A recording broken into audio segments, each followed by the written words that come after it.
Bonjour à tous. Tout d'abord, bonne année, puisque c'est la première fois qu'on se revoit depuis début janvier. Donc bonne année à tous. Vous avez vu, l'année a commencé sur les chapeaux de roue. Donc, au nom de la FMES, de Pascal Hausseur qui est absent ce soir, de toute l'équipe de l'Institut, on vous souhaite nos meilleurs vœux. On remercie vraiment l'Université de Toulon et le partenariat qu'on a avec l'université qui nous met à disposition cet amphi, comme tous les mois. Donc merci à l'université. Je crois que ce soir, en fait, je vous disais qu'on a commencé sur l'année sur les chapeaux de roue. Donc en fait, c'est la meilleure transition possible par rapport pour vous présenter donc la conférencière que nous avons eu le plaisir d'inviter. Donc j'ai le très grand plaisir d'accueillir Agnès Varamian, directrice générale de la radio France Info. Vous pouvez l'applaudir. Agnès, vous avez été correspondante de France Télévisions au Moyen-Orient, correspondante de guerre en Ukraine, au Moyen-Orient aussi. Vous avez été en poste aux États-Unis pendant le premier mandat de Donald Trump. Vous avez occupé la fonction de directrice adjointe de la rédaction de France 2 et de rédactrice en chef du magazine Envoyé spécial, puis du journal de 20h de France 2. Il se trouve qu'on s'est connus sur les dossiers du Caucase et du Moyen-Orient il y a pas mal d'années.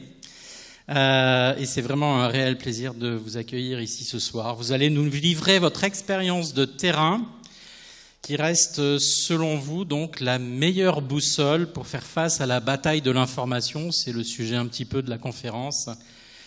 Cette bataille de l'information qui fracture le monde, on le voit très récemment au Venezuela, en Ukraine, en Iran et même en Arctique ces derniers jours. Donc, je vous laisse la parole, je dirai quelques mots après, et puis voilà, vous avez 1 heure devant vous, et puis après on aura une demi-heure de questions-réponses. Je vous passe le micro. Merci Pierre, bonsoir à tous. Je suis vraiment ravie d'être ici. J'ai, pour rien vous cacher, été un peu surprise quand Pierre m'a dit « on aimerait bien que tu viennes ». Parce que je me suis dit, waouh, d'habitude, c'est quand même des conférenciers sur la stratégie, etc. Et là, moi, je suis modeste journaliste, parce que après 32 ans, 35 ans de carrière, je considère que éternellement, je serai une journaliste de terrain, même si aujourd'hui, j'ai endossé depuis 1 an et demi le titre de directrice de la radio France Info et de la moitié du site que nous partageons avec nos amis de France Télévisions. J'espère que vous êtes auditeurs peut-être de Radio France, de France Inter, France Culture, France Info, parce que ce sont de beaux, très beaux médias.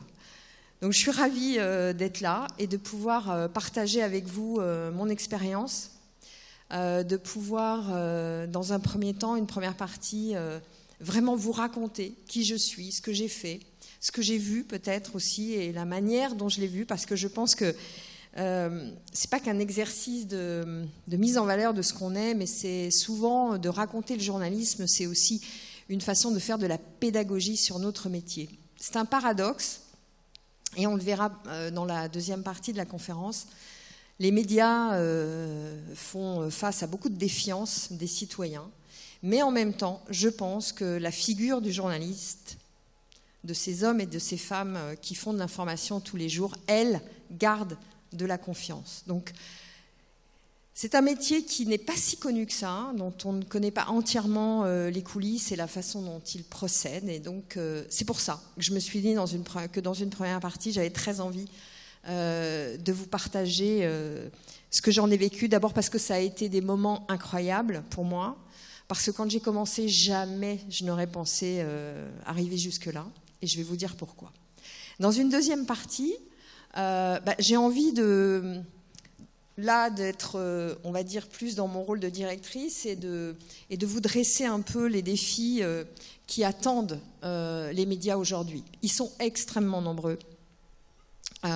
C'est fou, en fait, ce qu'on est en train de vivre au niveau médiatique. Ça questionne beaucoup les citoyens que vous êtes, et vous verrez pourquoi. Ça questionne aussi beaucoup nos démocraties. Aurons-nous encore des médias demain ? Et quels seront ces médias demain ?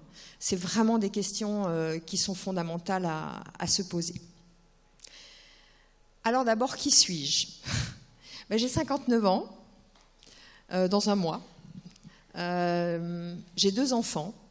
J'ai une fille de 29 ans qui est avocate et j'ai un garçon de 27 qui est en train de commencer sa carrière de journaliste. Je ne suis pas du tout née dans le microcosme. Mais alors pas du tout. Je suis née dans une famille, mon papa est toujours, enfin il est à la retraite, mais était technicien.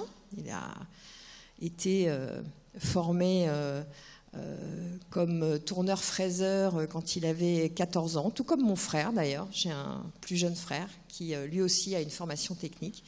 Et j'ai une maman qui a été d'abord mère au foyer et ensuite qui était secrétaire dans un institut du ministère des Transports. Vous voyez, j'avais pas vraiment la vocation, parce qu'on a beaucoup cette idée que les journalistes, c'est un peu une caste qui se transmettent, etc. Moi, pas du tout.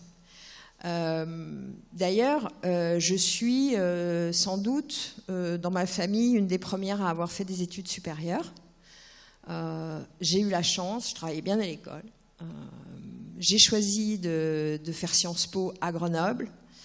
Puis j'étais un peu laborieuse en fait dans mes études de journalisme, parce que j'ai d'abord été à l'école de Marseille, qui n'était pas une école connue. Je me suis fait quand même retaper de tous les concours.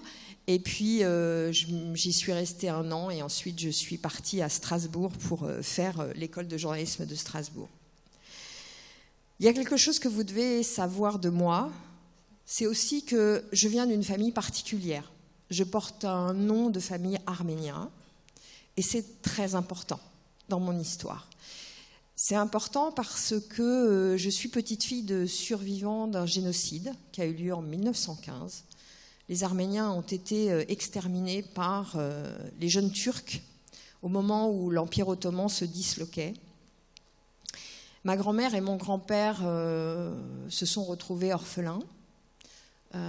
Et chacun d'un côté de la Turquie ont été recueillis par des orphelinats. À l'époque, c'était des Américains qui venaient au secours de ces chrétiens d'Orient. C'était la question d'Orient. Peut-être certains ont-ils quelques réminiscences de leur cours d'histoire. Et mes grands-parents ont grandi dans des orphelinats. Mon grand-père à Alep, ma grand-mère en Grèce. Et un jour, quand mon grand-père a été majeur, on lui a dit « Est-ce que tu veux rester en Syrie et y faire ta vie, ou est-ce que tu veux immigrer en France parce qu'on cherche de la main-d'œuvre ?» Il a choisi la France. Et ma grand-mère, qui était dans un orphelinat en Grèce, à 15 ans et demi, a été mise sur un bateau avec d'autres orphelines arméniennes. Elles ont reçu un visa collectif pour aller en France parce qu'il fallait quitter la Grèce, qui à cette époque-là était en 1925-26 en pleine guerre avec la Turquie. Et ils sont tous les deux arrivés pas très loin d'ici, à Marseille. Et ils se sont rencontrés là. Et c'est comme ça qu'est née la branche de ma famille. Alors pourquoi c'est important et pourquoi je vous en parle ? Parce que sans doute est-ce lié un peu à mon métier de journaliste. Vous savez, quand on vient d'un peuple qui... Moi, j'ai pas connu le génocide, bien évidemment, mais enfin... peut-être avez-vous des histoires familiales dans lesquelles vous portez les valises que vous n'avez pas choisies et qu'on vous a transmises. Et celle des Arméniens, d'un peuple dispersé, de diaspora, on maintient en fait cette idée que de par le monde, il y a des gens qui sont, dont les noms se terminent par Yan aussi, et qui ont connu le même destin. Il y a un appel au voyage. Il y a un appel aussi à créer des ponts. Vous savez, les chrétiens en Orient, ce sont ceux qui font dialoguer généralement les autres communautés. En tous les cas, ce n'est pas anodin. Et ce n'est pas anodin qu'il y a encore 1 an et demi, je vivais à Jérusalem. Alors, comment je suis devenue journaliste ? Bon, j'y suis arrivée, après mes études, un peu par le goût de l'aventure. Lors de ma première école de journalisme à Marseille, j'avais des bons copains. sympa, un peu plus âgé que moi, un peu plus peut-être téméraire que moi. Et, année 1990, le mur de Berlin s'effondre. Et je suis étudiante, là, à Marseille. Et on se regarde tous et on se dit... alors j'avais un copain médecin qui se convertissait au journalisme. Et puis j'en avais un autre dont le nom vous dira peut-être quelque chose. Il s'appelait Hervé Guéquière. Ça vous dit peut-être quelque chose. Paix à son âme, il est mort d'une longue maladie. Et j'ai fait mes études avec lui. Il a été otage en Afghanistan. Et tous les deux m'ont regardé, m'ont dit dis donc, on n'irait pas à Berlin. Et à Berlin, Marseille, ouah. Et Michel a dit ouais, mais mon père, il a un van, un truc dans lequel, un camping-car, on n'a qu'à le prendre et puis on va à Berlin. Bon, on est donc allé en camping-car à Berlin. Pourquoi pas, en plein hiver, souvenez-vous, c'était en mois de novembre. Et on a dormi sur la route. Ok. On est arrivé là-bas, on a fait notre premier film d'étudiants en école de journalisme. On est revenu à Marseille et on l'a présenté, figurez-vous, à la FNAC, avec un public qui était hyper curieux de savoir qu'est-ce que ces étudiants avaient ramené comme impression, comme film, comme témoignage. Et ça a été ma première expérience journalistique, de voir Berlin et de voir le mur. Et d'ailleurs, j'ai toujours chez moi un petit bout de pierre de ce mur. Avec eux, avec toujours ces deux copains, vous savez, la première règle du métier de journalisme, c'est un métier de compagnonnage. Il y a des compagnons comme ça qui vous accompagnent, avec lesquels vous allez vivre des aventures, et parfois des aventures tellement fortes que vous pouvez à peine les raconter. Et les caméramans avec lesquels j'ai travaillé, les preneurs de son, les monteurs qui ont travaillé aussi avec moi, c'est des compagnons. On ne se voit pas tous les jours, mais quand on se voit, on sait ce qu'on a vécu ensemble. Et on se coopte dans cette profession. On ne part pas sur un terrain de guerre si on n'est pas en adéquation avec le caméraman avec lequel on part. Et donc j'aime dire que ce métier est un métier de compagnonnage. Donc avec mes deux compagnons, ça ne leur suffisait pas d'aller à Berlin. Voilà TIPA qui nous prennent l'idée de se dire Agnès, on va voir les pays de l'Est puisque les dominos font que tous les pays sont en train de s'ouvrir. Donc ils me proposent de partir en Pologne.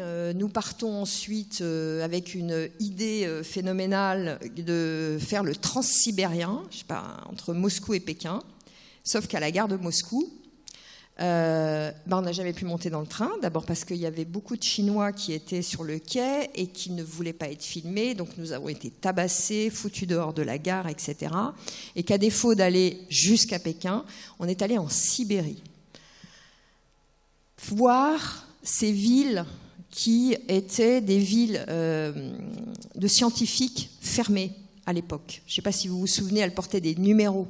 On parlait de Omsk, on parlait de Novosibirsk. Et on arrive à Novosibirsk. Et en fait, on avait très envie de faire un reportage sur la fuite des cerveaux. À l'époque, les Soviétiques, les Américains faisaient venir chez eux des scientifiques et vidaient les villes scientifiques de la Russie. Récupérait en fait les cerveaux et au milieu de la Sibérie, il restait que quelques scientifiques qui étaient là. Donc on était dans les labos, etc. Puis à un moment donné, il y a un scientifique qui me montre son ordinateur et qui me dit « Mais tu vois, regarde, 1991, regarde, je peux parler avec un de mes collègues qui est aux États-Unis, en Californie, etc. » Je dis « Mais comment ça, tu peux lui parler ?» « Oui, à travers l'ordinateur, je lui envoie des messages. En fait, je venais de découvrir Internet. Ça n'existait pas, je ne connaissais pas. C'est au fin fond de la Sibérie que je l'ai découvert. » On s'est beaucoup amusé lors de ce voyage. J'avais alors à ce moment-là le statut de freelance. Et c'était vraiment...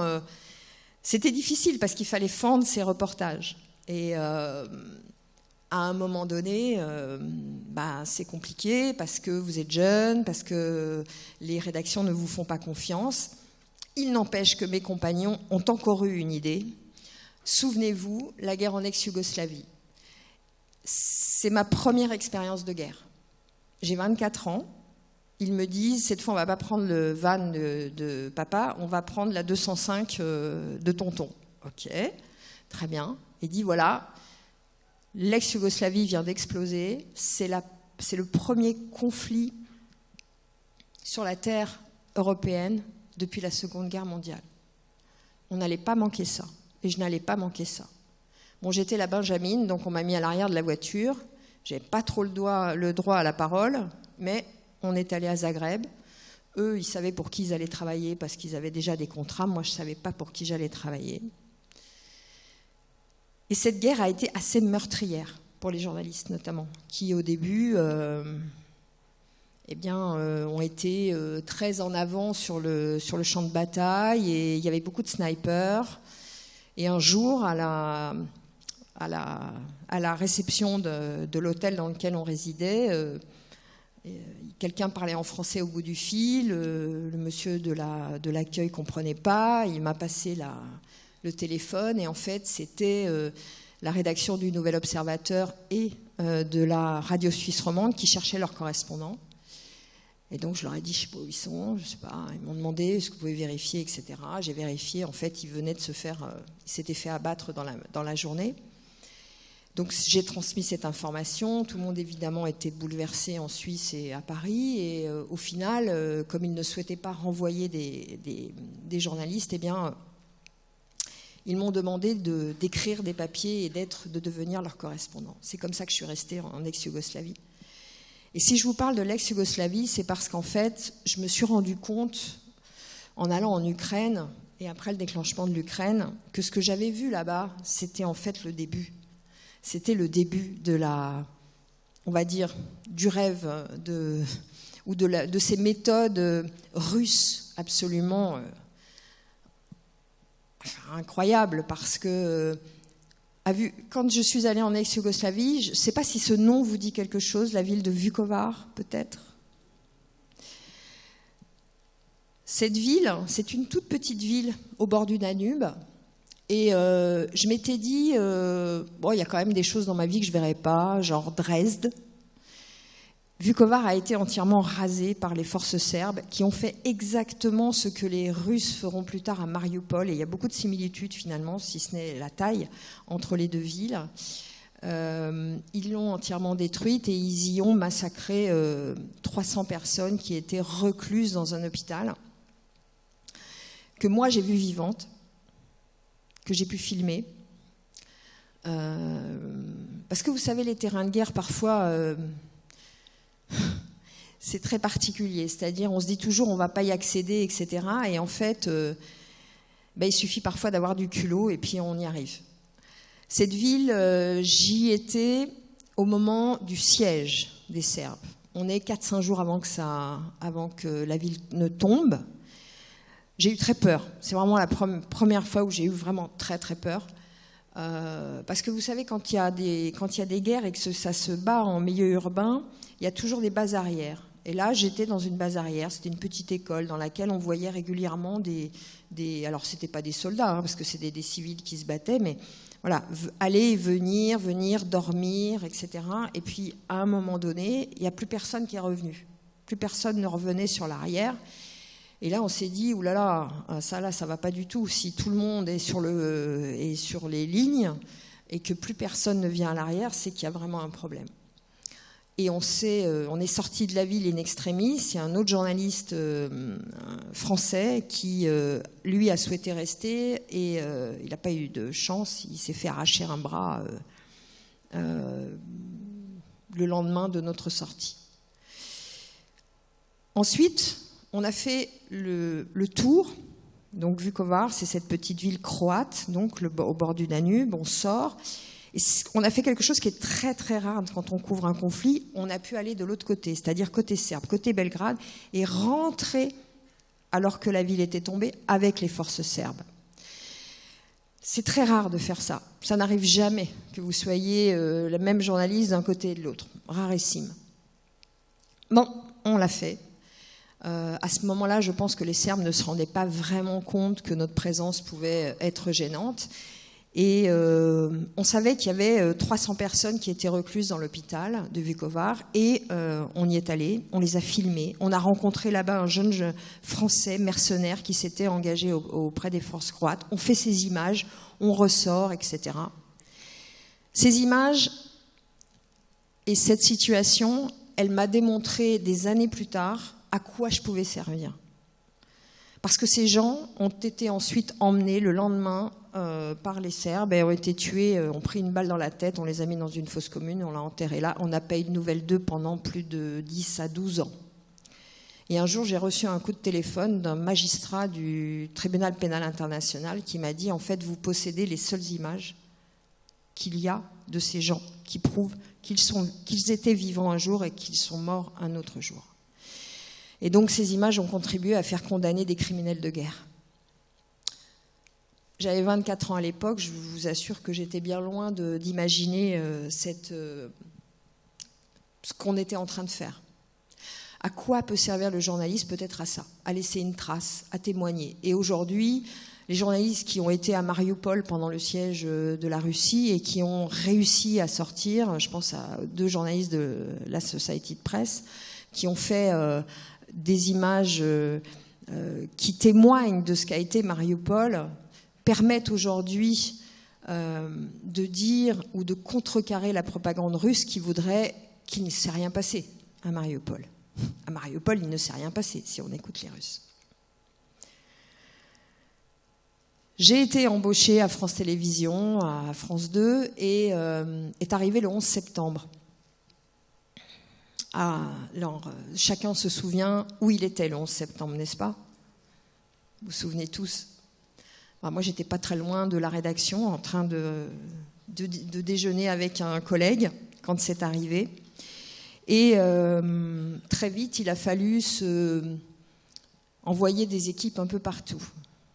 À l'époque, je suis pas très âgée, et puis je suis une femme. Alors, dans les rédactions, il y a eu des fois où c'était pas facile quand même. On se réunit tous autour de notre chef et il dit, bon, allez, Agnès, tu pars Moyen-Orient, Israël, chez les Palestiniens, c'est peut-être eux. Moi, je savais que c'était pas les Palestiniens. Les Palestiniens, ils n'auraient pas fait ça. Enfin, voilà. Tout le monde savait, en ayant un peu traité de la géopolitique, c'est pas possible.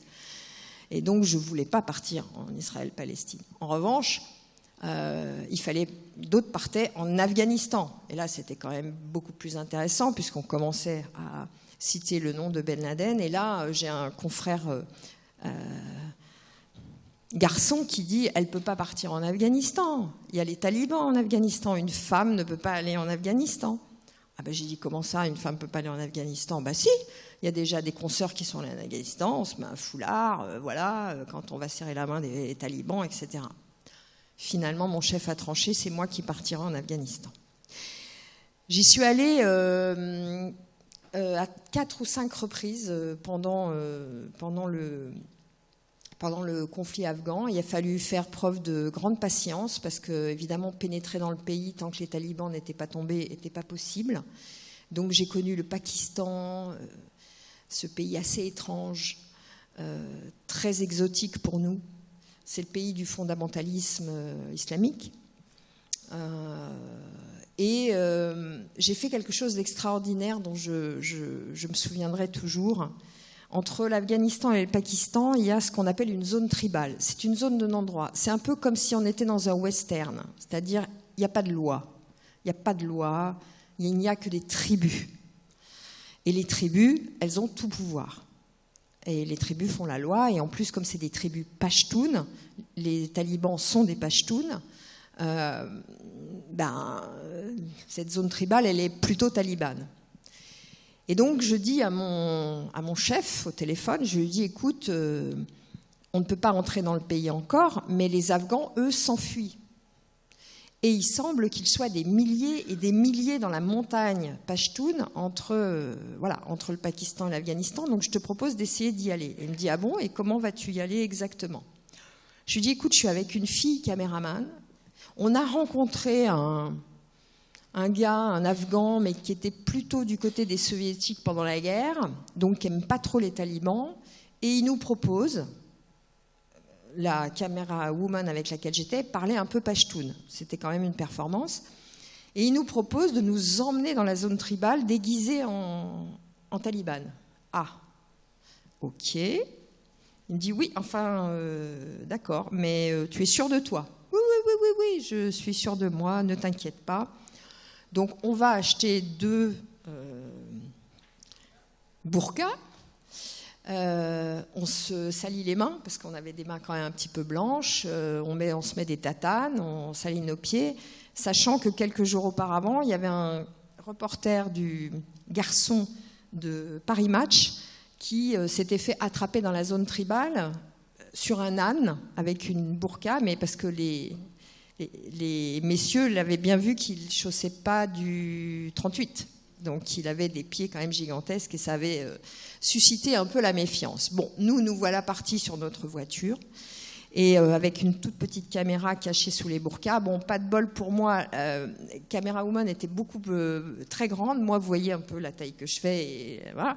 Et on s'est emmêlé les pinceaux dans les burqas, donc j'avais hérité de la sienne, donc je marchais dessus, enfin bon, rien n'allait. Et on se fait arrêter évidemment par des talibans en zone tribale.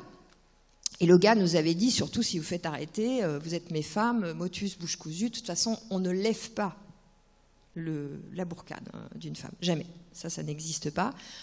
Enfin bon, on ne sait jamais. Donc, ils nous arrêtent, ils nous sortent de la camionnette, etc. Et moi, je me dis, les carottes sont cuites. Il y en a un qui va découvrir que nos yeux ne sont pas je ne sais quoi, etc. C'est passé, mais ce fut quand même limite. On est arrivé en haut de la montagne et là, on a découvert, des réfugiés, mais des milliers de réfugiés qui fuyaient. Des ânes, des dromadaires, des voitures désossées portées sur des dromadaires, etc. On a fait des images incroyables. Ça a fait d'ailleurs un sujet de 6 minutes au journal de 20 heures. Et le rédacteur en chef du journal, jusqu'à son départ en retraite, m'en a parlé en disant « Mais quand même, les dromadaires avec les 4x4 dessus, etc., en plein milieu de la zone tribale. » Voilà. C'est un épisode, mais juste pour vous dire à quel point parfois d'avoir du culot et que notre métier, ça tient aussi à allez, on va tenter ça, etc. Bien sûr, il faut faire attention. Je n'irai pas, et j'en discutais avec Pierre tout à l'heure, je n'irai pas en Iran aujourd'hui, je ne franchirai pas la frontière. Ça n'en vaut pas la peine. Mais l'Afghanistan, la zone tribale, c'était une aventure pour raconter le destin des Afghans. Alors après, je me suis fait un peu une spécialité des terrains de guerre. Je racontais à Pierre comment en Irak, et ça c'est très intéressant sur leur rapport, il y a sans doute des militaires ou des ex-militaires ici, entre les armées et les journalistes. Parce que, messieurs les militaires, fut un temps, il y a 30 ans, n'aimaient pas beaucoup les journalistes. Ils se sont toujours questionnés sur comment gérer ces espèces d'électrons libres qui sont toujours dans nos pattes au moment où il ne faut pas, etc. Et souvenez-vous, lors de la première guerre du Golfe, le champ de bataille avait été complètement fermé par les Américains, ce qui fait qu'on avait des collègues, moi j'étais trop jeune à l'époque, mais en 1930, qui étaient là et qui disaient on ne voit rien, on ne sait rien, etc. Et quand les GI américains sont rentrés chez eux aux États-Unis et qu'ils ont dit on a fait du super boulot, vous avez vu, et leurs familles ont dit on n'a rien vu, on n'a pas vu d'image, rien du tout, c'était fermé. Ils ont râlé, ils ont dit ça, nous on fait le super job, on prend des risques, et en plus on n'est même pas félicité, on n'a pas vu qu'on a fait un super job. L'armée américaine à ce moment-là réfléchit et se dit oulala, faut changer de méthode, va falloir changer de méthode. Et en 2003, quand l'opération irakienne se déclenche, en fait, ils proposent aux journalistes d'être embedded. C'est-à-dire, embedded, ça veut dire être au lit avec. En fait, de prendre des journalistes et de les mettre dans des unités déguisées en militaires. On était habillés tous en militaires. Et on suivait l'unité, mais jusqu'au bout. C'est-à-dire, vous y étiez, pouf, vous arriviez à Bagdad, ou bien votre camion tombait en panne, vous restiez là où vous étiez, et voilà. Mais c'était une opportunité de voir et de vivre la guerre. Alors évidemment, les Américains en ont profité largement. Moi, en tant que Française, j'ai été embarquée sur une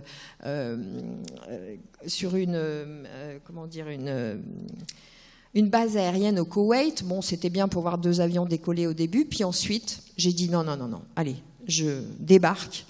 Et j'ai dit à mon chef, moi, je prends une voiture et je traverse le désert et je vais jusqu'à Bagdad, parce que j'avais pour mission, moi, de suivre les troupes américaines. Donc j'ai dit, bah ouais, mais si je reste là sur ma base, il va rien se passer. Donc je pars avec 2 courageux compagnons, le caméraman et le monteur. On traverse la frontière sous le nez d'ailleurs des Koweïtis, en faisant coucou, etc., mais en faisant comme s'il y avait une petite confusion sur qui on était, où on allait.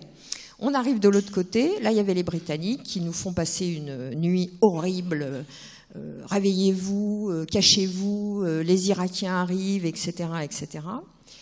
Et on était, je ne sais pas, une 50aine de journalistes. En fait, ils nous avaient fait vivre une nuit horrible pour que surtout tout le monde reparte d'où il venait et qu'on arrête d'être dans leurs pattes. C'est ce qui s'est passé, sauf quelques-uns. Moi, j'ai dit non, moi je retourne pas, j'ai franchi la frontière, maintenant faites ce que vous voulez, moi je suis là, je reste. Le monteur qui était avec moi a dit moi j'y vais pas, parce que dans une guerre, quand on est journaliste, on a toujours le droit de dire qu'on n'a pas envie. Et donc je suis partie, j'ai traversé le désert, j'ai fait 21 jours de désert. Et pour survivre, on avait un satellite. J'échangeais en fait des coups de fil satellites aux petits Marines qui étaient avec moi en échange de rations. Bon, c'était une façon de raconter la guerre. Alors j'étais avec des gamins qui n'étaient jamais sortis de chez eux, du Kansas, de l'Arkansas. Et ça a été une épopée extraordinaire parce qu'on est arrivé jusqu'à Bagdad. Il y a eu des combats, on a suivi une unité en fait qui nous a tolérés, ils nous ont tolérés parce qu'ils n'avaient pas très envie qu'on soit là au départ, mais finalement ils nous ont dit vous venez à vos risques et périls, on ne s'occupe pas de vous, etc. Et puis on est arrivé près de Bagdad et là il y a eu effectivement des combats auxquels on a assisté, puis on est rentré dans la capitale la statue venait d'être couchée et Saddam Hussein était parti. Et ensuite, évidemment, l'histoire, vous la connaissez, les Américains ne s'en sont pas très bien sortis en Irak. Couvrir des guerres, c'est aussi mesurer les risques. Et ça, les risques, j'en ai pris beaucoup, mais c'est surtout en Ukraine que j'ai connu ce que j'imaginais pas pouvoir connaître, c'est-à-dire l'artillerie. Et ça, c'est quelque chose de tellement particulier. Quand je suis arrivée à Kiev, je suis arrivée à Kiev grâce aux paysans ukrainiens, dans des wagons, dans des camions de blé qui ravitaillaient au tout début de la guerre. Kiev était encore, je ne vais pas dire assiégée, parce qu'elle n'était pas totalement assiégée, mais enfin, il y avait quand même des troupes russes autour. Et il n'y avait pas de circulation, évidemment. Et moi, j'ai réussi à convaincre une organisation agricole, un syndicat agricole, de me mettre dans des camions avec du blé derrière pour aller jusqu'à Kiev. J'y suis allée 6 fois en Ukraine. D'abord, j'ai vu un peuple ukrainien que je ne connaissais pas, je n'avais jamais été en Ukraine. Extrêmement fort, déterminé, calme. Et j'ai travaillé, parce que c'est important que je vous en parle, avec ceux qu'on appelle les fixeurs. Vous savez, ces journalistes ou pas, qui nous permettent à nous, journalistes occidentaux, de comprendre ce qui se passe dans le pays. Ce sont des traducteurs, ce sont des guides. Et le garçon avec lequel j'ai travaillé en Ukraine était formidable. C'était un metteur en scène de théâtre. Et pourquoi il était formidable ? Parce que c'est à travers lui que j'ai compris cette dichotomie chez les Ukrainiens entre être de culture russe et être ukrainien. Ce garçon était né dans le Donbass. Il avait moitié de sa famille russe, moitié de sa famille ukrainienne. Amoureux évidemment du théâtre russe et de la culture russe dans laquelle il avait baigné toute sa vie. Et évidemment, quand il y a eu Maïdan, il a été l'un des premiers sur la place à manifester pour l'indépendance de l'Ukraine. Et avec l'invasion russe, eh bien, il fallait continuer pour lui à se débarrasser, à se libérer de cette culture russe dont il ne voulait plus. C'est pas qu'il voulait pas parler la langue, vous savez, ça m'a toujours frappé d'ailleurs comment les Ukrainiens finalement parlaient russe, parlaient ukrainien. Ils disaient toujours être ukrainien, c'est pas une question seulement de langue, c'est une question aussi de s'affirmer, de dire aux Russes qu'on ne se soumettra pas. J'ai beaucoup appris auprès des femmes ukrainiennes aussi. J'ai filmé dans la banlieue de Kiev un jour, à Irpin, c'était dans le début, une famille qui n'arrivait pas à se décider de partir. Vous savez, une des problématiques de la guerre, c'est est-ce que je reste chez moi alors que le front arrive, alors que c'est bombardé, ou est-ce que je m'en vais? Partir ou rester, un des grands dilemmes de la guerre. Et cette famille-là, elle était déchirée. Lui, il voulait partir avec les enfants. Ils étaient 3 enfants. Elle voulait pas partir parce que sa maman, qui était vieille, malade, était dans une chambre, n'était pas mobile, ne pouvait pas bouger, ou très difficilement, etc. Et on a filmé ce couple pendant 1 heure, qui s'engueulait, alors que les mortiers tombaient, etc., etc. On a essayé, un volontaire ukrainien a essayé de les convaincre de partir en disant à la dame, il faut partir, les enfants sont en danger, etc. Non, je ne veux pas, etc. Ça fait une histoire au journal du 20h du soir. Et puis on est revenu 2 jours plus tard, et en fait, pas de chance, un mortier était tombé devant la maison, devant l'immeuble, et quand il n'y a pas d'électricité, les Ukrainiens font à manger dehors. Le mortier était tombé, et c'est la maman qui s'était pris un éclat dans le cou, et donc du coup on a évacué la famille qui restait en urgence. En Ukraine, je veux vraiment parler des femmes parce que je les ai vues aussi essayer de récupérer leurs enfants qui avaient été enlevés, pris et emmenés en Russie. Et ça a été un reportage très très fort. J'ai fait des reportages dans les tranchées.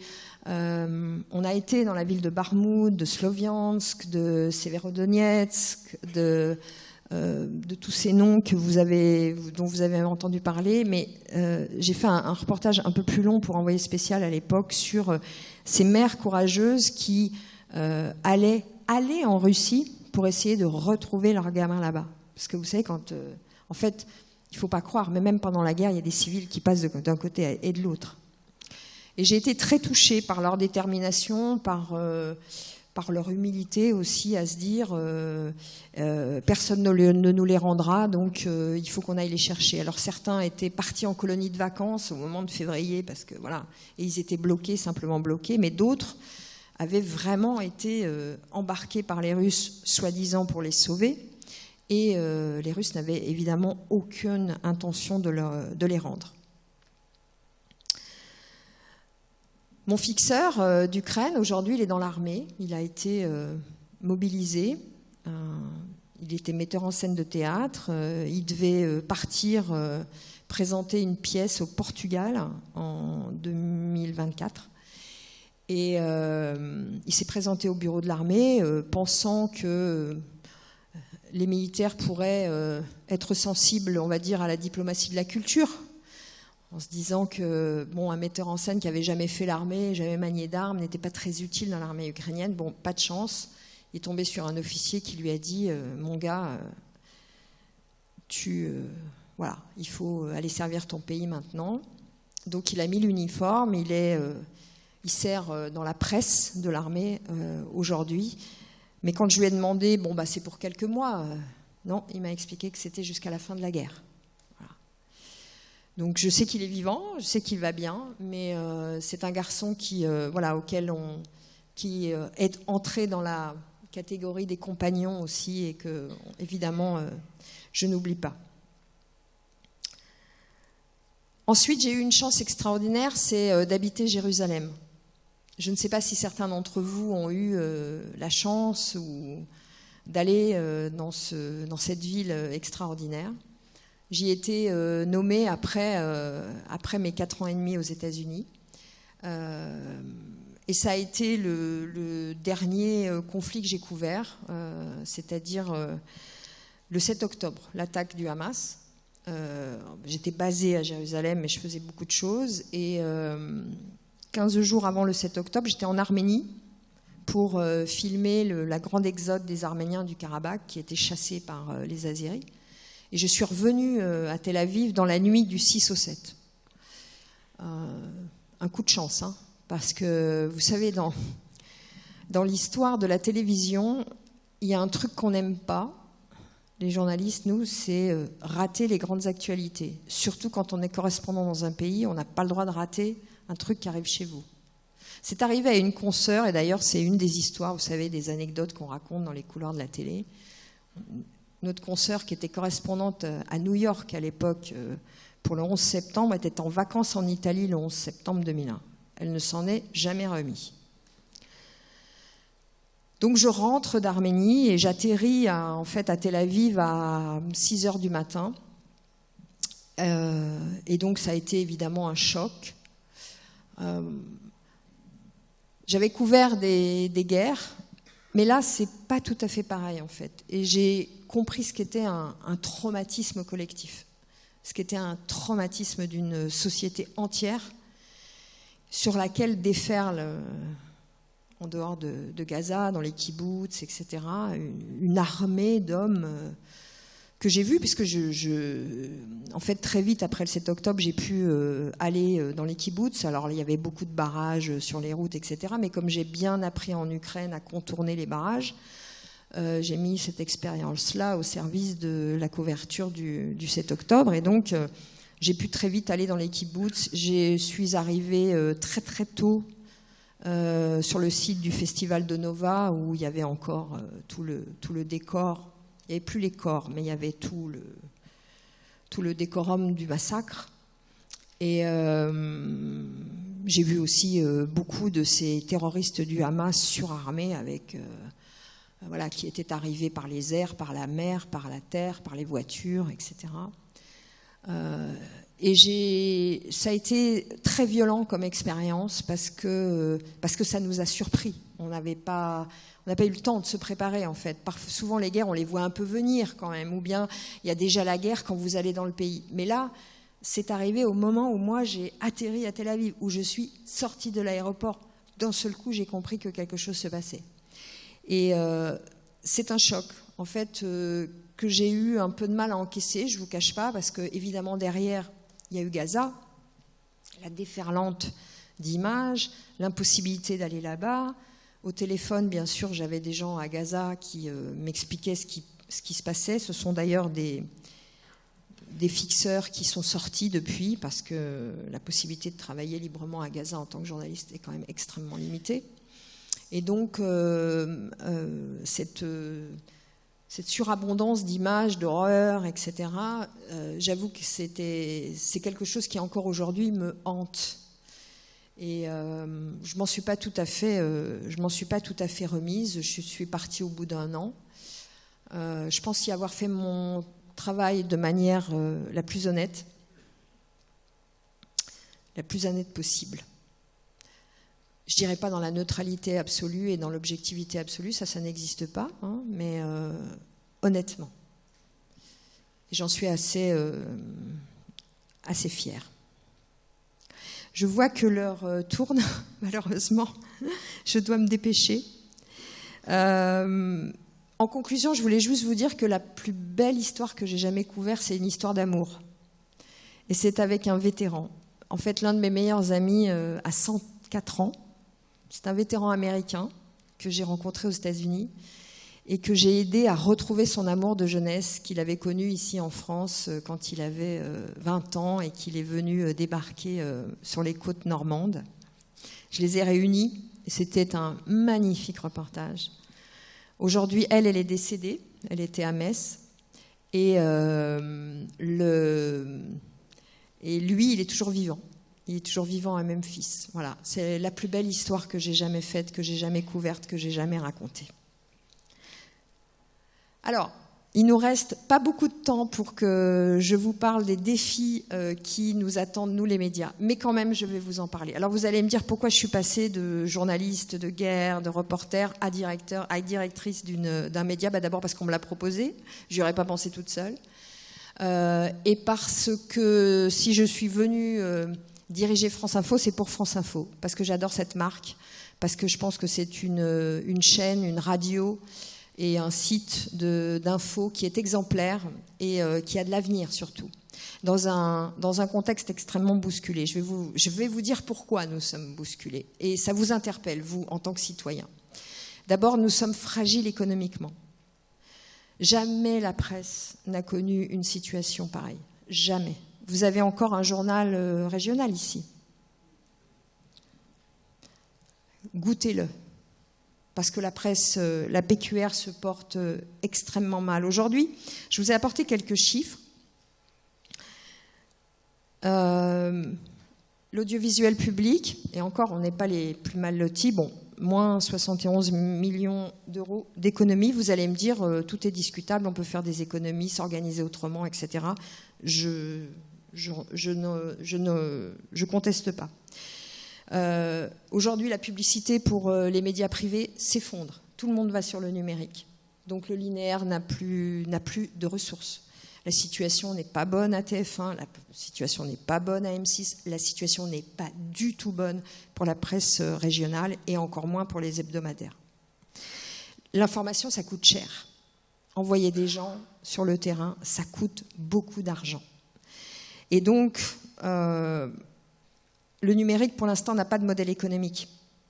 Les gens qui sont en train de... Nous, les médias qui faisons la transformation vers le numérique, ça ne rapporte pas comme peut rapporter le linéaire. Aujourd'hui, on dit aux États-Unis qu'il y a des déserts informationnels. Il y a des endroits où il n'y a plus de journaux. Et c'est la démocratie, parce que vous allez me dire, bon, on peut peut-être vivre sans journaux. En fait, ça a un impact. Ça a un impact sur le fait que les gens votent moins. Ça a un impact sur le fait que les gens ne connaissent même plus le nom de leur mère.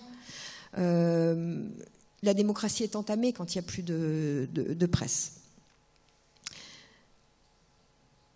Le problème économique qui se conjugue à une fatigue informationnelle. Vous avez tous ressenti ça, n'est-ce pas ?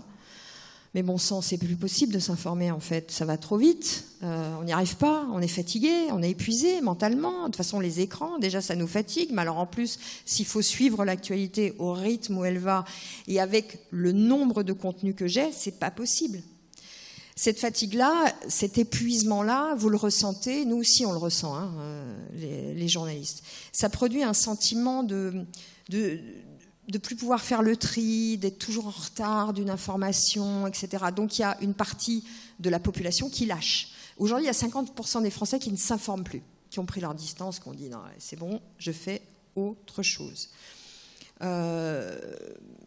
je m'arrête un peu sur cette submersion parce que elle a des enjeux à la fois pour nous les citoyens et aussi pour la démocratie. D'abord, c'est ce que dit Bruno Patino, que j'aime beaucoup, qui est le président d'Arte, qui dit « Nous avons perdu la nuit ». Donc maintenant, nos écrans aussi sont allumés la nuit. Et il dit « La promesse de l'Internet, c'était en fait une fenêtre sur le monde ». Et ça a bien rempli sa mission, hein, formidable fenêtre sur le monde. Sauf que c'était aussi la promesse d'un réseau, d'une espèce de conscience universelle qui allait nous réconcilier et être du côté de la bienveillance. Et en fait, c'est plutôt aujourd'hui l'économie de la donnée et de l'attention. C'est-à-dire qu'en fait, votre attention, elle est captée pour être monétisée. Et c'est un peu ça le problème. Surtout, ça engage notre liberté parce qu'en fait, on se laisse aller à confier notre choix aux algorithmes. Combien d'entre vous scrollez, vous laissez parfois enfermer dans des bulles de connivence où on vous donne à regarder toujours le même contenu. Et on s'enferme dans ces bulles cognitives et on se rend compte qu'en fait, l'information qui est fiable c'est celle qui confirme l'opinion que j'ai déjà.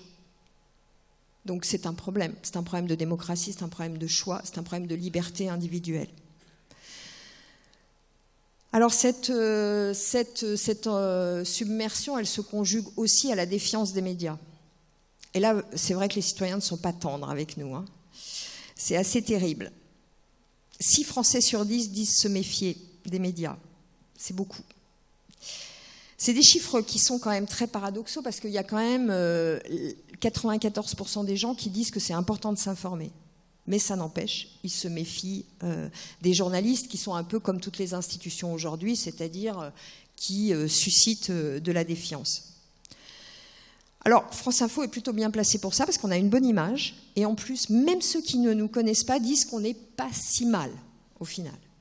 On est vraiment un média de confiance. Et puis, vous allez me dire, il y a la désinformation. Tous ces contenus qui vous submergent, ce serait rien si tous étaient vrais, si tous étaient des images vérifiées. Mais non, il y a évidemment une accélération de la circulation sur les réseaux de la désinformation, qui est en plus accélérée aussi par l'intelligence artificielle. Et ça, c'est quelque chose que nous, les journalistes, nous regardons, nous constatons, mais c'est extrêmement difficile, j'allais dire, à combattre. Alors l'IA, en plus, elle n'est pas chère. C'est quand même pas cher de produire des images avec une IA, de fausses ou de vraies images, des images qui commencent à ressembler vraiment à des vraies. Et ça, c'est un problème quand je vous ai dit tout à l'heure que l'information, elle coûte cher. Parce que vous pouvez aujourd'hui multiplier les contenus. Ceux qui veulent qu'on ne soit pas une démocratie, ceux qui n'ont pas envie qu'on coexiste à peu près tranquillement, ils vont utiliser l'IA pour nous bombarder de leur contenu de désinformation.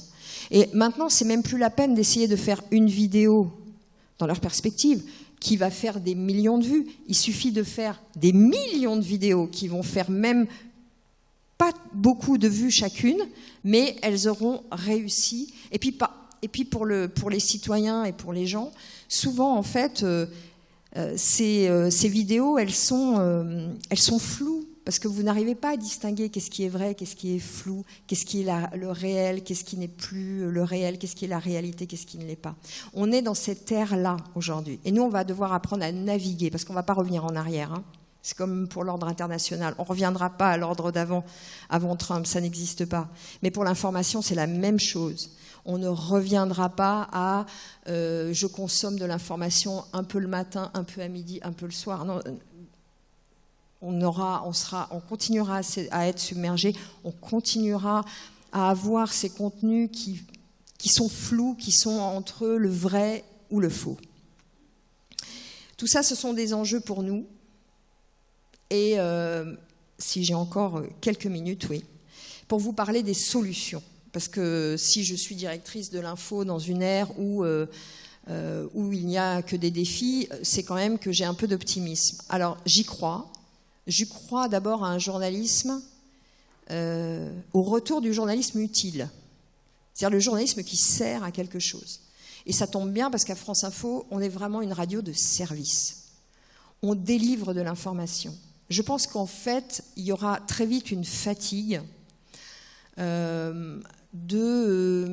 ces plateaux, vous savez, où sur les chaînes info, on discute, on fait ce qu'on appelle nous du talk, c'est-à-dire on parle de journalistes qui savent tout sur tout, des experts qui n'en sont pas vraiment, et où finalement on ne sait plus trop quels sont les faits, mais on en discute. Voilà. Je pense que cette forme-là, elle va avoir une limite, et qu'il y a de la place pour un journalisme qui est utile.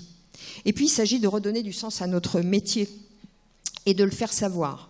En fait, ce qu'il faut, c'est se démarquer de l'IA, être encore plus humain. Moi, c'est ce que je dis à mes journalistes à la radio. Je dis, en fait, France Info a été créée en 1987, on a bientôt 40 ans. Au début, c'était une radio qui délivrait de l'information, mais de manière un peu froide. Bam, bam, bam, vous savez, puis on répète un peu chez nous. Donc, c'est le revers de l'efficacité. Hein. C'est une radio très efficace pour savoir en 10 minutes ce qui se passe dans le monde et près de chez vous. Sauf que le revers, c'est un peu la froideur. Et donc parfois, on peut se dire, une voix d'IA avec une machine, c'est tout comme, hein, allons-y. Et moi, je leur dis justement, l'avenir de la radio, l'avenir du journalisme, il est dans l'humain. Alors vous allez me dire, c'est bien gentil, Agnès, ça veut dire quoi? Ça veut dire d'abord qu'il faut faire entendre à l'auditeur que nous ne sommes pas des intelligences artificielles. Il y a plusieurs moyens, il y en a plein de moyens de le faire. Premièrement, nous allons sur le terrain. L'IA, elle n'ira jamais sur le terrain. Elle n'ira pas. Elle ne le fera pas savoir à l'auditeur qu'elle est sur le terrain, qu'elle est humaine, que parfois elle accroche dans une phrase, etc. Et puis, il y a une autre façon d'être humain, c'est aussi d'accompagner à la radio les émotions que provoque l'actualité. Quand vous écoutez l'actualité, vous êtes comme moi, des fois vous dites « Ah non, c'est pas possible ».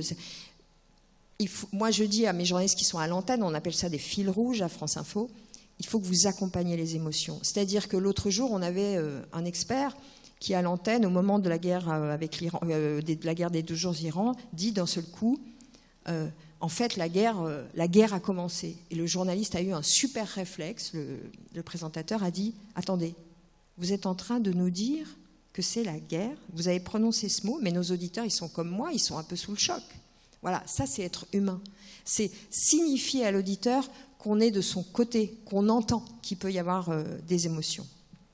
Et je crois évidemment au terrain, mais ça, je pense que vous l'aurez compris, au reportage. Et puis c'est, pour regagner la confiance aussi des auditeurs, c'est miser sur la fiabilité. Donc à Radio France, on a une agence de vérification qui vérifie... vous savez, le système journalistique est bâti autour de l'agence France Presse, qui délivre des dépêches et qui donne les informations en quelque sorte aux journalistes, enfin en tous les cas certaines informations. Mais nous, en plus, nous avons notre propre agence de presse au sein de la radio, de la maison de la radio. Et puis reconquérir votre confiance, c'est aussi être plus transparent, vous dire comment on fait, comment on travaille, quelles sont nos sources. Qui sont les experts qu'on met à l'antenne? Faire connaître les règles de notre métier, la déontologie, les pratiques. Et on ne le fait pas assez, franchement.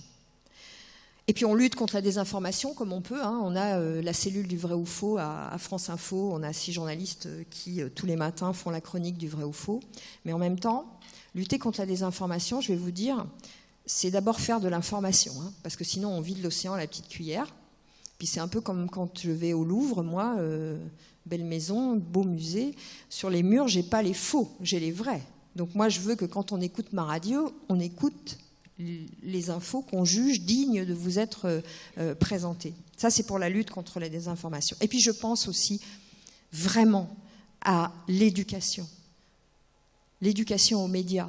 On porte à France Info, on fait des webinaires, on a des formats, France Info Junior, le vrai ou faux junior. On fait des webinaires aussi en direction des enseignants, des écoles, où on explique justement les règles du journalisme, etc.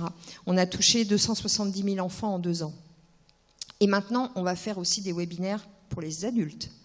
Parce qu'on s'aperçoit qu'en fait, ceux qui aussi... ne savent pas forcément distinguer le vrai du faux ou qui même véhiculent de la désinformation sur la santé, sur des choses aussi cruciales, c'est parfois aussi les anciens, les seniors.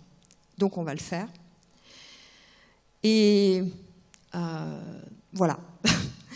Je voulais vous dire en conclusion que c'est une période très perturbée pour les médias, que j'espère que vous, en tant que citoyens, vous réfléchirez au prix que vous voudrez payer pour l'information et que surtout je vous ai donné l'envie de connaître un peu mieux ce métier et ceux et celles qui le font et qui sont formidables. Voilà.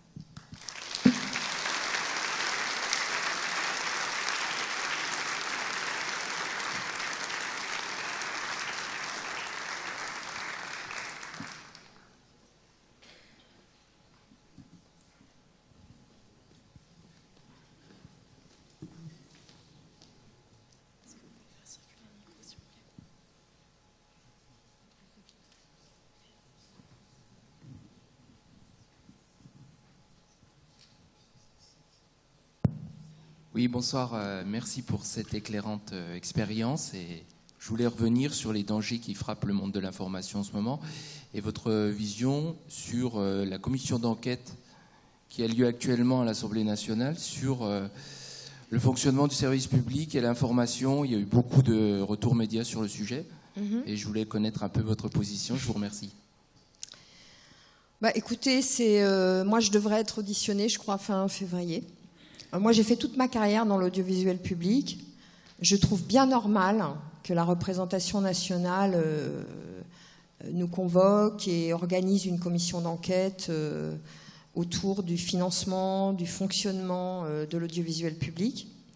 Nous devons rendre compte de la façon dont nous fonctionnons, nous devons rendre compte de la façon dont nous utilisons l'argent. Alors, attention, on le fait, les maisons France Télévisions et Radio France le font tout au long de l'année. On n'a pas attendu une commission d'enquête pour être transparent ou que nos tutelles sachent exactement comment l'argent est utilisé, comment... C'est juste qu'en tant qu'audiovisuel public, nous sommes chapeautés par l'État.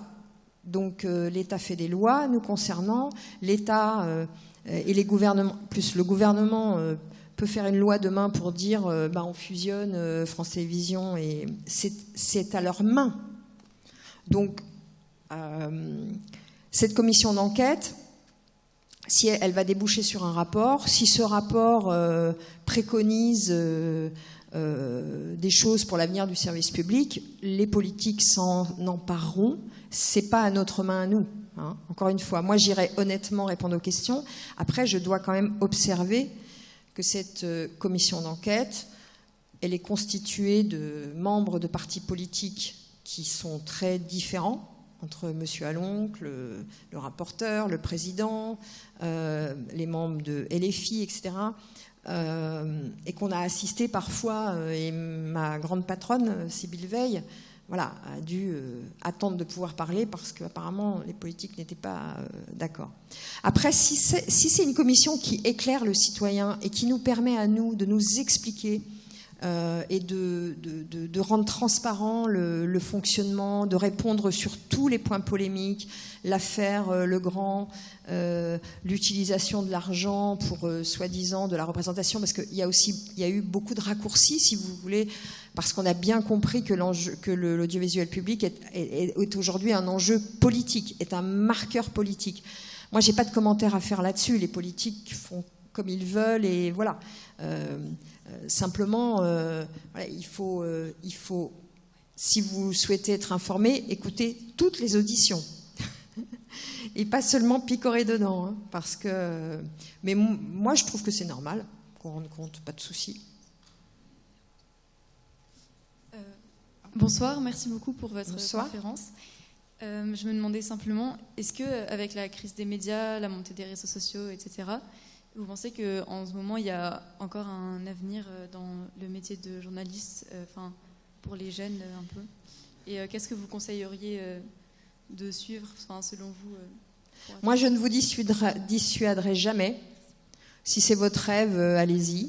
D'abord parce que moi, en 91, quand j'ai commencé, il venait d'y avoir un plan social de 300 départs à la télévision publique. Donc, si je m'étais arrêtée là, j'aurais pas fait carrière. C'est clair qu'on va devant une vague qu'on n'a jamais connue. Tout ce que je vous ai dit là, parce que moi j'ai des amis à TF1, j'ai des amis à M6, j'ai des amis dans les boîtes de prod, etc., c'est dur, très dur.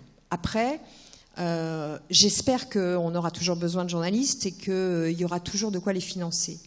Mais si c'est votre souhait, allez-y. Partez à l'étranger, c'est précaire, mais parfois c'est bien d'aller s'installer dans un pays et puis d'essayer de commencer comme ça à faire de la correspondance. Faites une école de journalisme, spécialisez-vous, allez voir ce qui se passe sur le numérique. Vous savez, les créateurs de contenu, les gens pensent être informés parce qu'ils regardent des créateurs de contenu. Moi, j'ai rien contre les créateurs de contenu, mais on ne fait pas tout à fait le même métier. Et à un moment donné, les gens auront besoin quand même de contenu vérifié, de contenu qui respecte certaines règles. Donc, allez-y. Merci Agnès pour ce témoignage rempli de sincérité et qui aussi démontre le courage de vos choix de vie. Par rapport aux solutions dont vous êtes convaincu par un journalisme de terrain, est-ce que vous ne pensez pas du coup que ça pourrait être aussi un futur avec une solution mixte, quand je pense par exemple à Bellingcat ou l'open source d'information qui résolvent aussi des problématiques? Est-ce que ça ne pourrait pas être mixte pour France Info par exemple? Ah oui, mais totalement. Hein. Moi, quand je dis le terrain, vous savez, j'ai été rédactrice en chef du journal de 20h avec David Pujadas pendant 3 ans. Le reportage est une forme de narration, mais la réalité, et je pense que de plus en plus, les citoyens que vous êtes voudront être en contact avec le réel. C'est pour ça que je défends le journalisme de terrain. Parce qu'à un moment donné où vous savez plus ce qui est vrai, ce qui est faux, ce qui est le réel, ce qui n'est pas le réel, il y a un moment donné quand même, en tant que citoyen éduqué et curieux, vous voudrez quand même toucher du doigt le réel. Vous voudrez bien qu'il y ait quand même un contact avec le réel. Et moi, France Info, c'est cette fenêtre-là. C'est la fenêtre sur le réel. C'est pour ça que je défends le reportage. Mais par ailleurs, il y a plein d'autres façons de raconter la réalité. Quand vous dites le data journalisme, l'open source, l'investigation, l'enquête, même l'enquête, j'allais dire, de chez soi ou au téléphone. Enfin, je veux dire, il y a plein de formes de narration possibles. Le reportage étant la plus noble peut-être, mais je suis d'accord avec vous, il y a plein de formes de narration possibles. Bonjour. Bonjour. Vous avez parlé d'objectivité, de neutralité.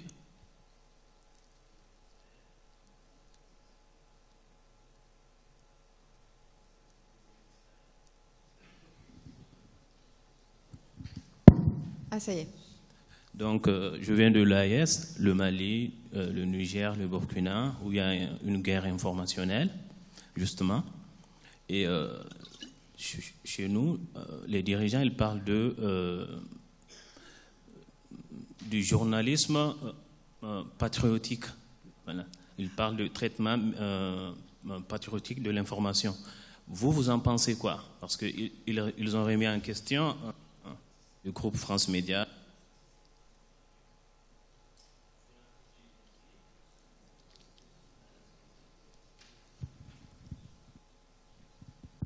Bon, qu'est-ce que je pense du journalisme patriotique, c'est ça? Alors, alors moi je ne sais pas ce que c'est. Après, je connais pas du tout. En plus, je connais pas du tout l'Afrique. J'y ai été 1 ou 2 fois seulement. Et c'est vrai que je ne suis pas à l'actualité africaine, j'avoue. La question, elle est toujours dans si demain il y a la guerre en France, comment se comporteront les médias? Voilà. Est-ce que est-ce que on sera entre guillemets faire preuve d'objectivité? Je suis pas sûre. C'est une situation qui nous est pas arrivée en fait. Ça nous est arrivé quand on a accompagné les forces françaises au Mali, par exemple, évidemment, mais ça nous est pas arrivé parce que notre territoire n'a pas été attaqué. Si je comprends qu'être un journaliste patriote, c'est être du côté de son pays quand il est attaqué, c'est peut-être ça, ou sinon c'est une forme de pression exercée sur les journalistes pour qu'ils délivrent une vérité d'État. Mais ça existe, c'est vrai, dans beaucoup de pays.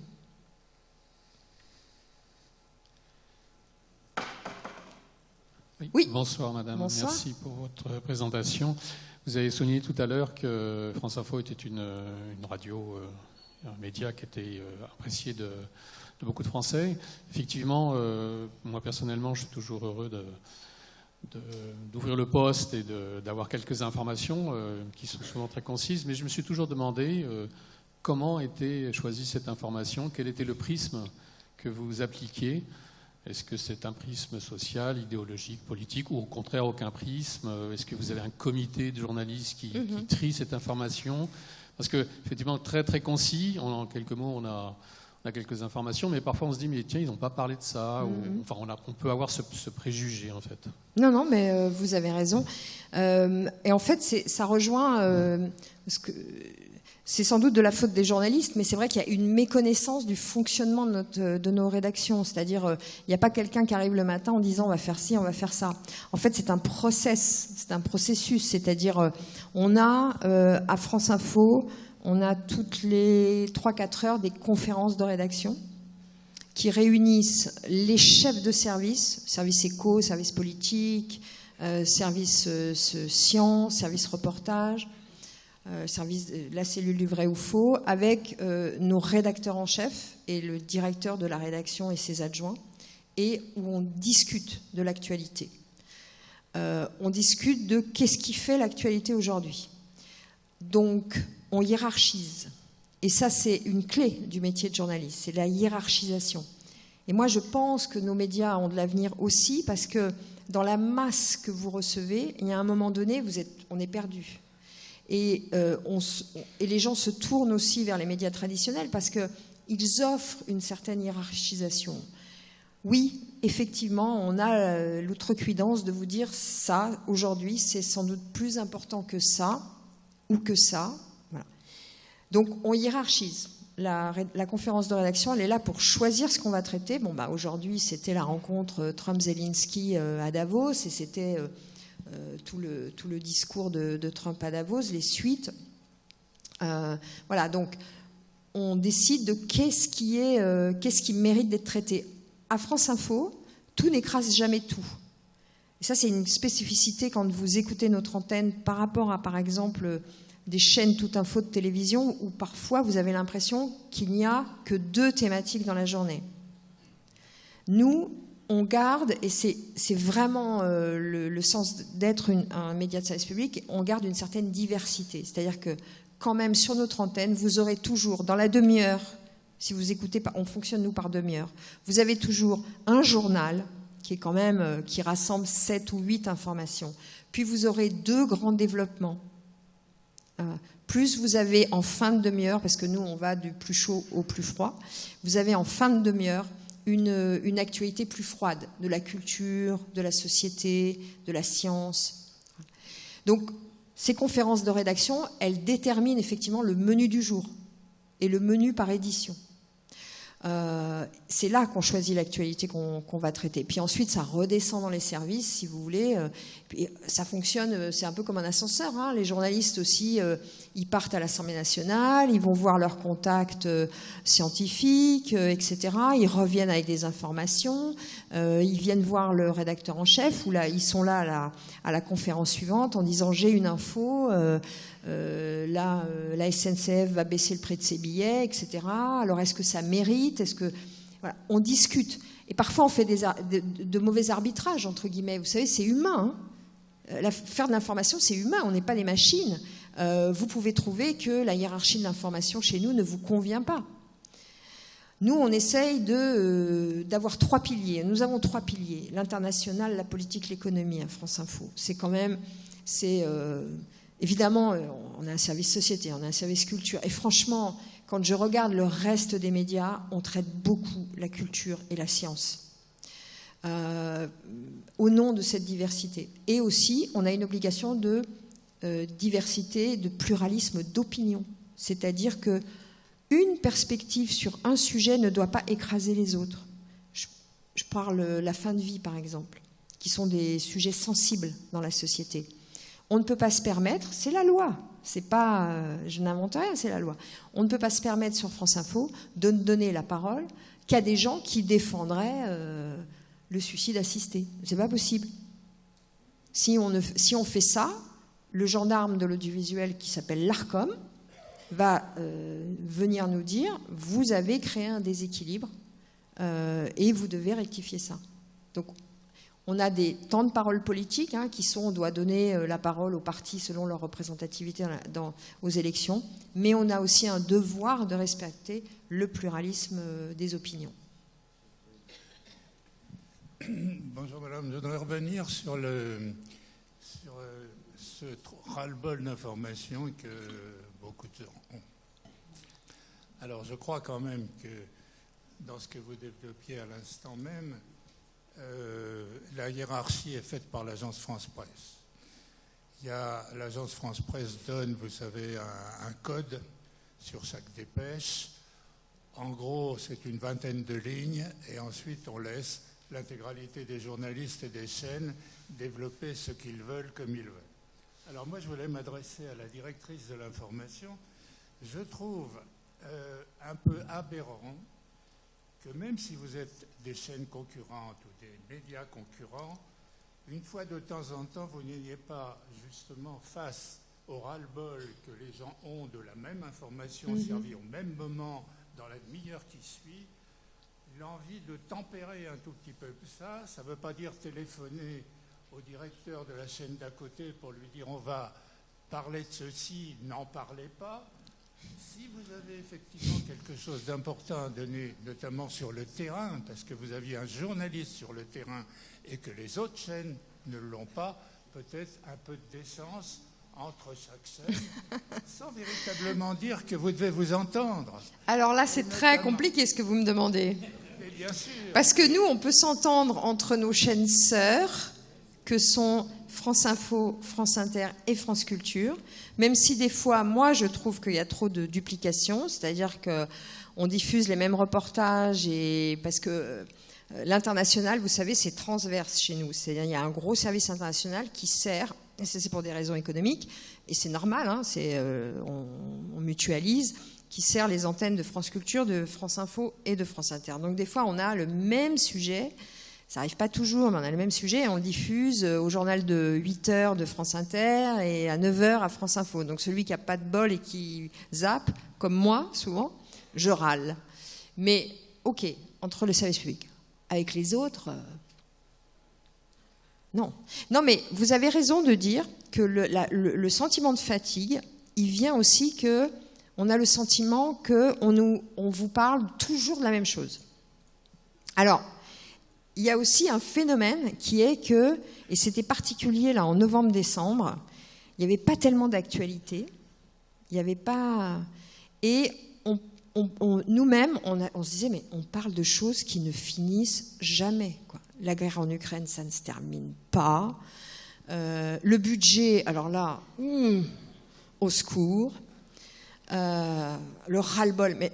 Moi, toutes mes équipes en avaient ras-le-bol. Hein. Je dis, alors si même les journalistes en ont marre du budget, là, on est mal parti. Hein. Je pense que nos audiences vont être catastrophiques. Et elles n'ont pas été merveilleuses, parce que nous, on est très portés par l'actualité. Bon, donc, oui, il y a ce sentiment qu'on parle toujours de la même chose, etc. Moi, je pense que c'est plus un sentiment et un ressenti, parce que quand on regarde d'un peu près, et finalement, les citoyens sont assez malins, ils savent aussi aller chercher les podcasts. Ils savent aussi aller chercher à Radio France, vous avez des tonnes de podcasts sur tous les sujets possibles, inimaginables. C'est d'ailleurs aussi pour ça qu'on est autant attaqué. On est attaqué aussi parce que on représente... on est attaqué aussi parce qu'on aimerait bien avoir nos audiences. Je dois le dire, et nos auditeurs. Mais on a énormément de contenu. Et donc, aujourd'hui, vous pouvez arrêter d'écouter un peu la radio en linéaire pour aller chercher les podcasts qui intéressent. Mais c'est vrai, mais on ne peut pas se coordonner. Je suis désolée. Hein. Bonsoir, Madame Daramian. Bonsoir. Bonsoir.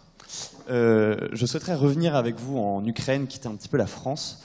Est-ce que vous pouvez nous parler de la réception de l'information en Ukraine, notamment des soldats qui sont très touchés par la guerre informationnelle entre la Russie et l'Ukraine?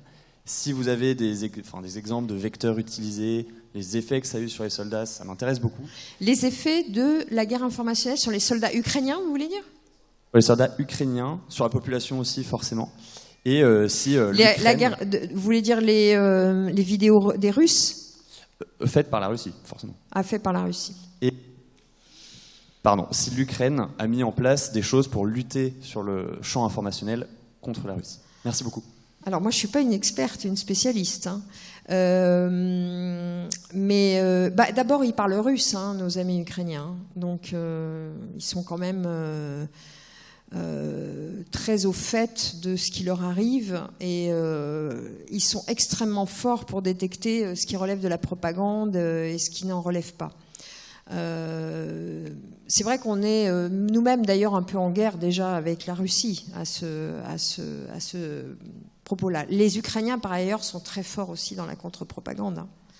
Ils sont très forts. J'ai des amis en Ukraine, notamment un Français qui se bat là-bas, qui m'envoie régulièrement certaines de leurs vidéos. Elles sont assez fortes pour démoraliser l'ennemi. Hein.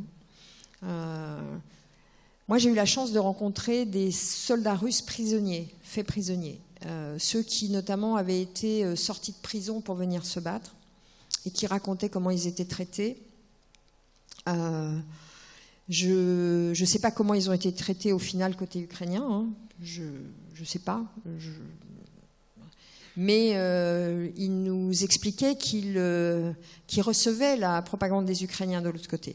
Et qu'ils avaient bien compris que on leur disait qu'ils étaient que de la chair à canon et que de toute façon ils mourraient sur le front, etc.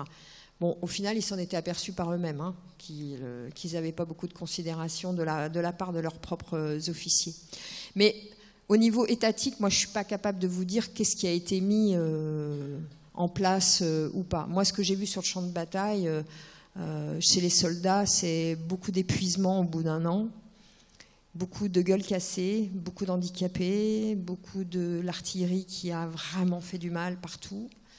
Une situation très difficile, très très très dure, et surtout des gens qui vous disent vous êtes sympas les Européens, mais vous arrivez toujours trop tard, quoi. Vous nous avez dit au début on va pas vous donner des chars, vous avez fini par nous les donner. Vous nous avez dit on va pas vous donner des avions, vous avez fini par nous les donner, sauf que vous êtes complètement à contretemps.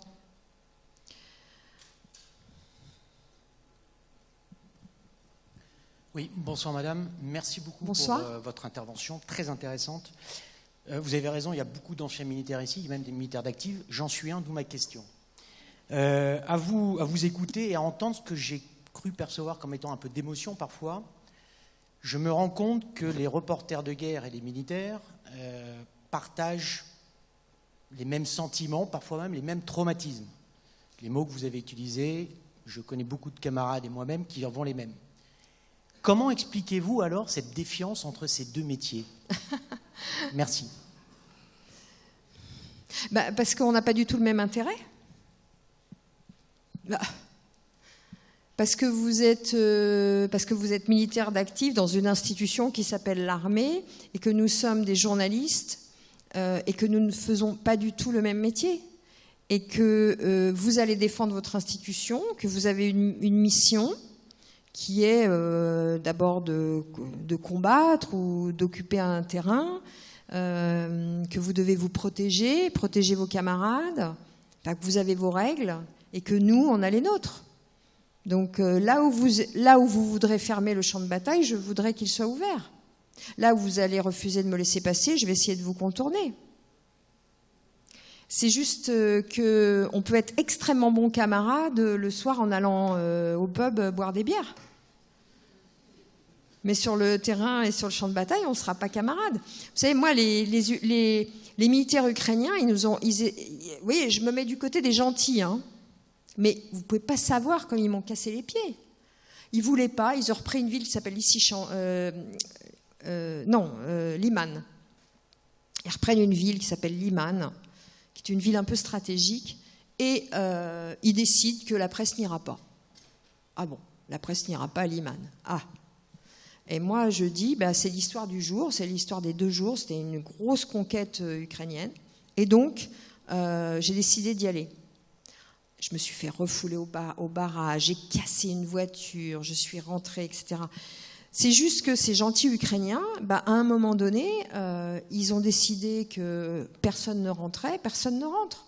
Et ça ne m'empêche pas, le soir, j'ai fini par y arriver à Liman, hein, au bout de 7 heures. 7 heures de galère. J'ai failli m'embourber. La voiture s'est embourbée dans un champ de boue, parce que vous savez, en Ukraine, il y a la Rasputitsa, qui est une espèce de boue à l'automne que je ne vous conseille pas. C'est moi qui conduisais, j'étais en rage, je suis sortie, je me suis enfoncée jusqu'aux genoux, évidemment, comme je ne suis pas très grande, ça va vite. Et le caméraman avec lequel j'étais, qui est un type formidable, qui est un garçon qui vient des banlieues de Roubaix et qui tire son sang-froid d'avoir vu des choses dans les quartiers, me regarde et me dit, il me montre ses Nike toutes neuves et il me dit, parce que tu crois quand même que moi je vais rester dans ce champ de boue et je vais me salir mes Nike comme toi tu es en train de pourrir ton pantalon? Non, je vais te la sortir la voiture. Bon, il avait fait des stages de voitures sur glace et tout, il nous a sortis de là. J'y suis arrivée à Liman, mais ce n'était pas l'intérêt des militaires. Donc, c'est pas qu'on s'aime pas. Moi, j'ai connu le temps où, il y a 35 ans, il y avait une détestation entre les journalistes et les militaires, parce que c'était la grande muette qui... alors, moi, je faisais des sujets, on était devant les casernes, et on faisait que des sujets sur la maltraitance des jeunes soldats à l'intérieur. Mais c'était du temps du service militaire, hein. Après, les armées ont appris à communiquer, elles ont même conçu des stratégies de communication, mais elles défendront toujours l'institution militaire. Et c'est normal, au même titre que n'importe quelle autre institution. Et ce n'est pas notre travail, ce n'est pas le même métier. Et ça ne m'a pas empêché, moi je sais, pendant les essais nucléaires à Tahiti, j'étais avec des militaires, et vous vous souvenez, les gens, les écologistes qui étaient sur les bateaux, qui attaquaient les navires français, etc. Bon, ça ne m'empêchait pas d'aller boire des verres le soir avec les militaires, sauf que dans la journée, on ne faisait pas le même travail.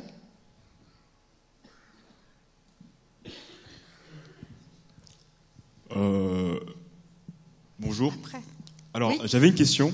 Plus précédemment, vous avez évoqué qu'il n'y avait plus de retour en arrière dans nos temps d'aujourd'hui. Et puis, dans une plus large mesure, je pense on peut tous faire le constat qu'avec la démocratisation de l'IA et l'avancée des réseaux sociaux, l'accès à l'information prend une dynamique qui est assez particulière aujourd'hui. Donc, je suis assez d'accord avec vous sur ce fait qu'on ne peut plus revenir en arrière. Maintenant, comment est-ce qu'on peut faire avec ça? Et est-ce que vous entrevoyez une collaboration ou une fusion des deux thématiques, c'est-à-dire l'IA et le journalisme? Et si oui, quelle dynamique est-ce que vous pouvez entrevoir? Alors d'abord, comment on va faire? On va apprendre à naviguer. On va apprendre à surfer sur cette vague, cette vague qui nous submerge. Il n'y a pas d'autre solution. Donc on aura sans doute des espaces de déconnexion. On va apprendre à essayer de faire la part des choses entre le vrai et le faux, etc. Sur l'IA, pour moi, c'est un outil. C'est qu'un outil. C'est-à-dire, l'IA, pour les métiers des journalistes, ça va être le moyen de gagner du temps.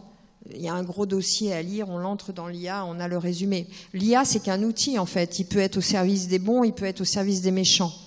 Ce qui est sûr, c'est que les méchants, ils vont utiliser l'IA pour essayer de déstabiliser nos démocraties. Ça a déjà commencé. Est-ce qu'il y a des... Oui, l'IA va nous aider aussi à produire des contenus sur des tâches extrêmement répétitives, mais il faudra bien... Nous, on a déjà une charte d'utilisation de l'IA. C'est-à-dire qu'il faudra signifier aux citoyens que là, il y a un contenu qui a été produit avec de l'IA.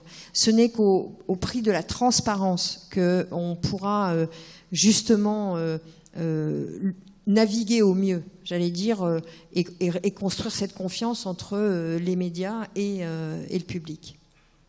Madame voulait absolument poser une question.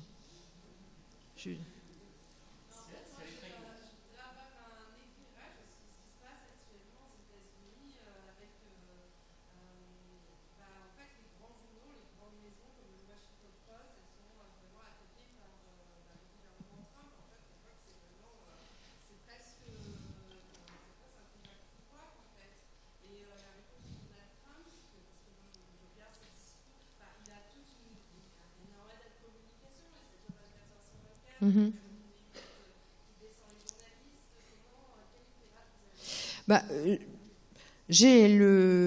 Moi, j'étais aux États-Unis pendant le premier mandat de Trump. Tous les gouvernements un peu autoritaires ou illibéraux ciblent la presse toujours en premier.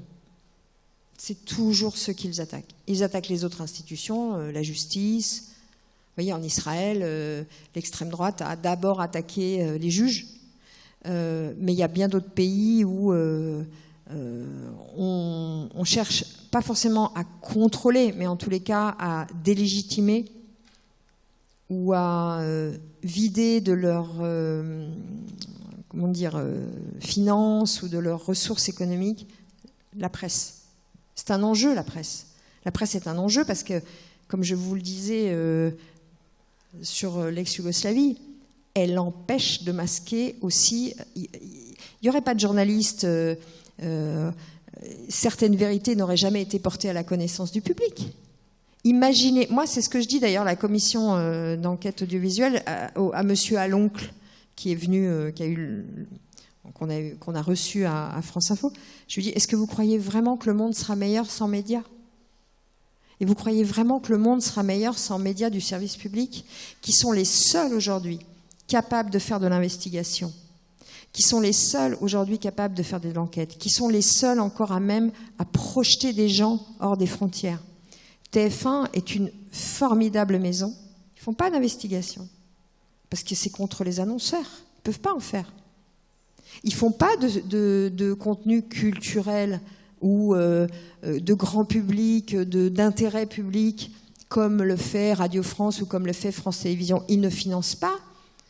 Ils financent des fictions, aujourd'hui, TF1, à hauteur de ce dont ils sont obligés par leur cahier des charges. Mais pas plus. C'est le service public qui porte la création française. Donc, je constate que dans beaucoup de pays du monde, et Donald Trump, alors lui, il a plus de surmoi, donc si vous voulez, c'est assez violent, mais la presse est un enjeu. Donc, c'est très important que vous, citoyens, vous vous y intéressiez. Bien sûr que je comprends la méfiance, je comprends la défiance quand on fait des erreurs et qu'on ne les corrige pas, qu'on prétend être objectif et qu'on ne l'est pas, ou que vous trouviez qu'on ne l'est pas, qu'on ne le soit pas assez, etc. Je comprends toutes les critiques. Est-ce que le monde sera meilleur sans nous ? C'est pas sûr.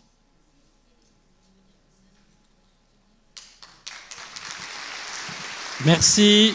Merci beaucoup, Agnès.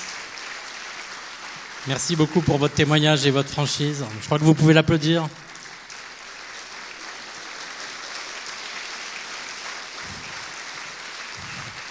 D'autant plus qu'elle est parisienne et qu'elle a eu le courage de venir ici, et parce que c'est se mettre en danger aussi, quelque part, de parler devant un auditoire assez important. Je voudrais faire une dernière annonce pour vous dire que la prochaine conférence donc, est le jeudi 12 février, donc en fait c'est dans pas très longtemps.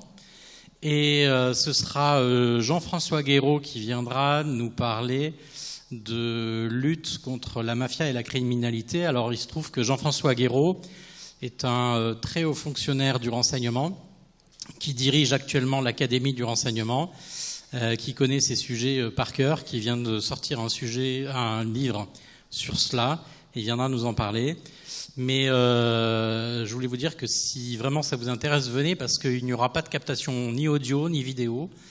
On n'en parlera pas, c'est lui qui l'a demandé, pour des raisons assez évidentes. Donc voilà, si ça vous intéresse, venez directement. Et puis merci à vous tous, merci d'être venus nombreux.